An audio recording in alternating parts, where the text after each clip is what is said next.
Om Swastiastu. Perkenalkan, nama saya Kinan Dilan Wiracika Putra, NIM 20216212121088 dari kelas A2. Di sini saya akan mempresentasikan tentang tugas 1 pengantar teori arsitektur. Yang pertama ada peta konsep. Permasalahan yang pertama adalah what is arsitektur? Yang kedua, what arsitektur should do? Yang ketiga, how to design arsitektur.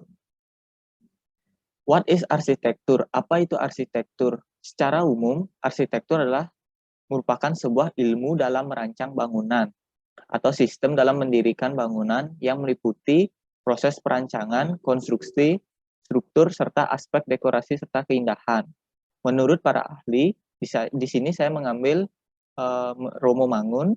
Menurut Romo Mangun sendiri, pengertian arsitektur adalah Vatsu Widya yang artinya ilmu bangunan. Pada Wastu terhitung meliputi tata bumi, tata lalu lintas, darah, harsya, dan yana, serta tata gedung. Seni ini merupakan suatu ilmu untuk merancang bangunan arsitektur, juga bisa merujuk pada hasil proses perancangan tersebut. Yang kedua, what arsitektur should do? Apa kegunaannya arsitektur? Kegunaan arsitektur menurut YB Mangunwijaya menggunakan wastu citra. Teori Romo Mangun mengenai aspek guna dan citra merujuk pada aspek keterampilan dan identitas kebudayaan setempat.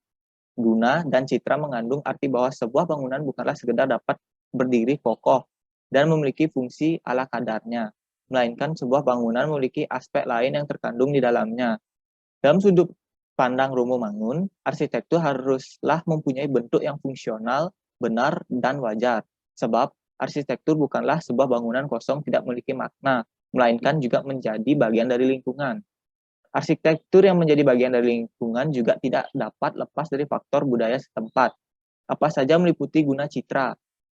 Yang pertama, mampu memberi makna dari materinya.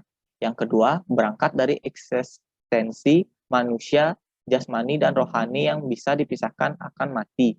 Yang ketiga, membahasakan dan mencerminkan jati diri pengguna. Yang ketiga, how to design arsitektur. Bagaimana membuat arsitektur? Pertama, proses desain. Dalam proses menghasilkan sebuah karya, Romo Mangun cenderung menggunakan gambar makro sebagai pedoman awal. Desain selanjutnya merupakan respon terhadap perkembangan kondisi pelaksanaan proyek di lapangan. Seperti inilah konsep dari Romo Mangun sendiri. Yang kedua, ada terbentuknya konsep. Pada tahap pembentukan konsep, Romo Mangun melihat mempergunakan dua macam metode pendekatan intuitif bersifat black box dan pendekatan rasional dan transparan. Metode rasional dan transparan sangat tampak pada proyek Kali Code.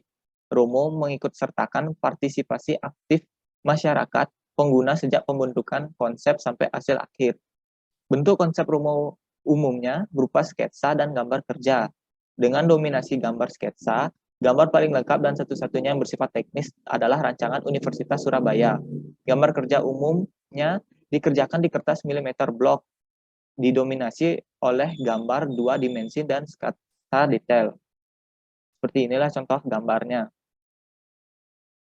Sekian presentasi dari saya. Bila saya ada salah kata, mohon dimaafkan. Terima kasih. Om Santi Santi Santi Om.